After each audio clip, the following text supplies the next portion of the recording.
train arrives on platform 4 is the 12:51, 30 train service calling at Durham, Darlington, York and London King's Cross.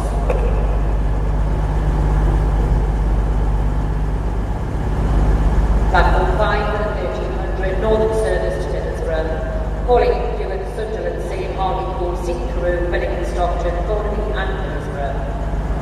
Platform 5 for the 1300 Northern service to Middlesbrough. I've got to be honest, I'm really excited about this one. This loco has been top of my wish list for a long time. Join me now as I unbox the Realtrack Class 144.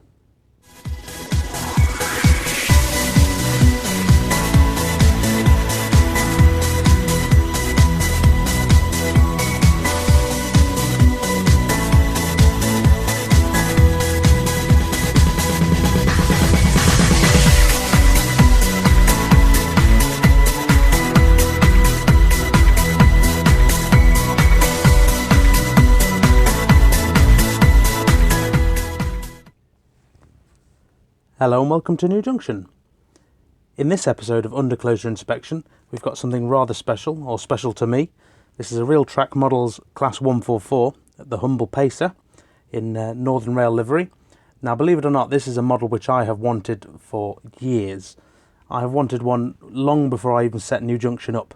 So, if it's top of my list, I wouldn't be surprised. It's either 1 or number 2 on my most wanted list. So I was really pleased to actually finally find one, because they are a bit like rocking horse plop. So join me now as I don't hang around and get it out of the box. I'm sure you'll forgive me, and we'll get on with the fun stuff. So as you can see, out of the box, they come in the absolutely standard plastic ice cubes. Otherwise, all you get in the box is a set of instructions and an accessory pack, which literally consists of either 2 NEM couplings or 2 realistic couplings which are already fitted to the locos. Remember, this was a second-hand purchase. So let's get on and take them out of the plastic. So out of the box, when it's actually in your hands and as you can see in front of you, the first thing I think is, wow. Realtrack models themselves are known for producing absolutely quality models. Premium models, but absolutely quality.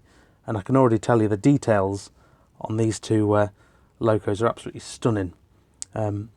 So can't wait to show you a bit of a closer look. Now I'm going to try and show you some of the details. These are quite a small model. They're under 25 centimetres long each, but they're absolutely jam-packed with detail. It's just absolutely astonishing, really. So if we start from left to right, you can see all the various rivets and things in the detail, especially on the roof. They stand out a bit more on the grey. Things like the doors, they've got several colours on them. You've even got separately etched details like the incuttings there. Obviously the doorstep has a different colour to it. There's the passenger handles on the inside. All extra details which you wouldn't normally get, quite frankly. The undercarriage details, you might not be able to see them on the camera, but they're absolutely stunning. There's so many transfers on the undercarriage, it's unbelievable. And they really capture the sort of, quite literally, the bus framing that these Pacers are based on. Obviously the Northern Rail livery and the livery paint job in general is absolutely crisp, no problems at all. The window framings, for example, they have 2 colours to them. The frames themselves are black and silver, which is a relatively unheard of feature. You do see it now on some modern coaches, models that are released, but not generally. Going forward, obviously you see the various transfers. Again, excellently applied, etc. And the same detail going forward into the cab. Now, what's interesting about this particular one is obviously you can see straight through the coach. There's no obscurities at all. This is actually the motor car.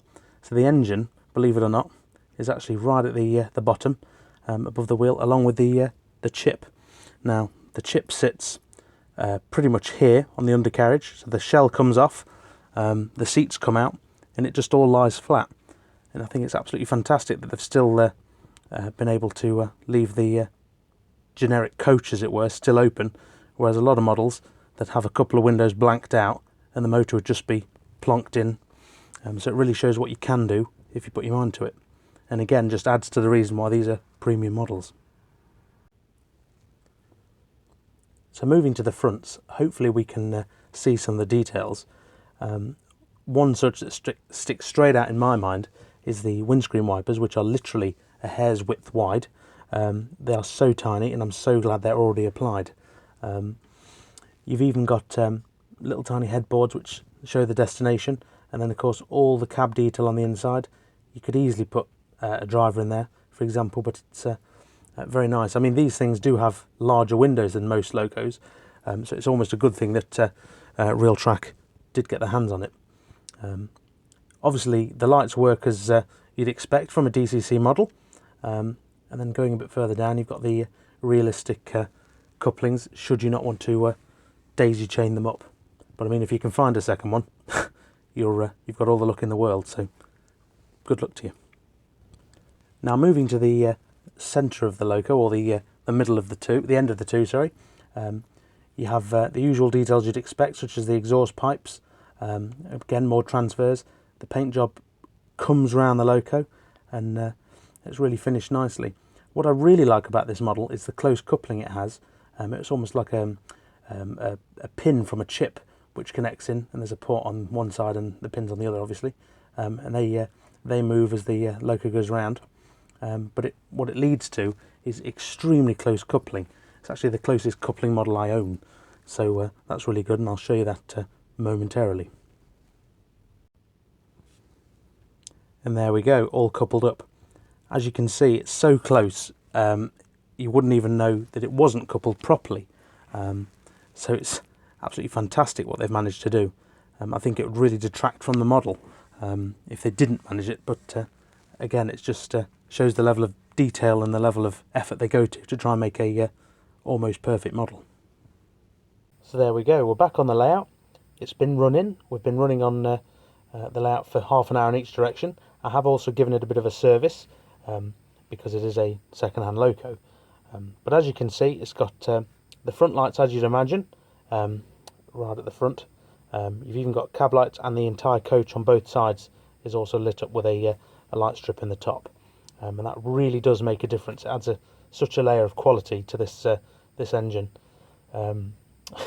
It's just, as you can tell, I'm really excited about it. I absolutely love it.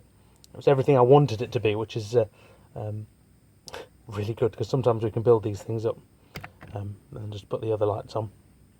Running wise, it can be a tad noisy. However, I do find with the engines with the smaller physical motors, they can grind a bit as they move off, but maybe we'll be able to hear it now.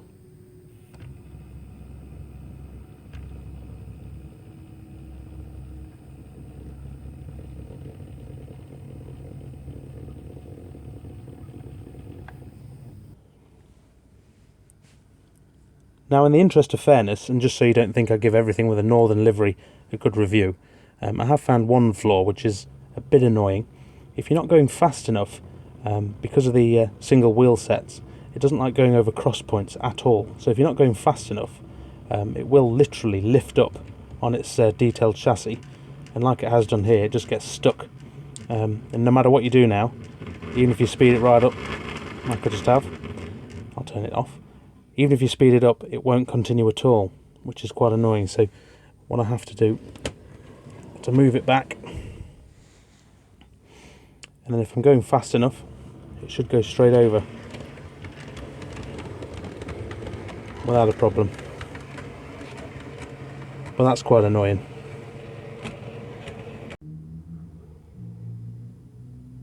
So what do I think of this model? Now, I am slightly biased because I've wanted one for so long, and it's been top of my list. From a price point of view, they are extremely dear. When they came out in this livery, they were about £100–110, I believe. Now you see them, I've seen them as expensive as nearly 300 quid. I think I got a bargain for this one. It was about £160, but to be honest, I would be prepared to pay anything up to £200 because you just don't see them. So if you really want one, it is a very expensive model to own. And I did have to sell a lot of engines to be able to justify owning this one and adding this one to the fleet. As a lot of you know, I do a bit of buying and selling to make room for the ones further up the wish list. So you've got to make some sacrifices, I think. In terms of model detail, absolutely faultless. Easily one of the best detailed models I've got. Considering it's not brand new, it does show some of my brand new locos right up a treat. It just shows you what is possible, especially from companies like Realtrack models.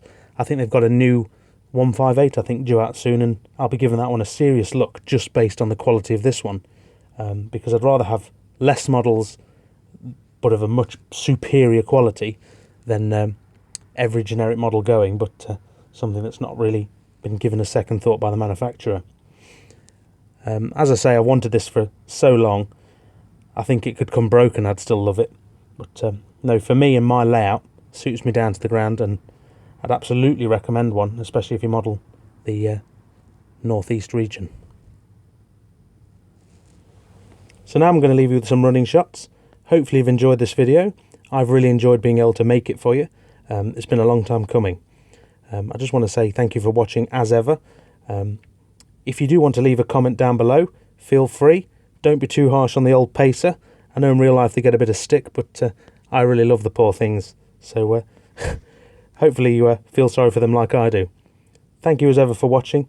Take care, and I'll see you in the next one. Bye.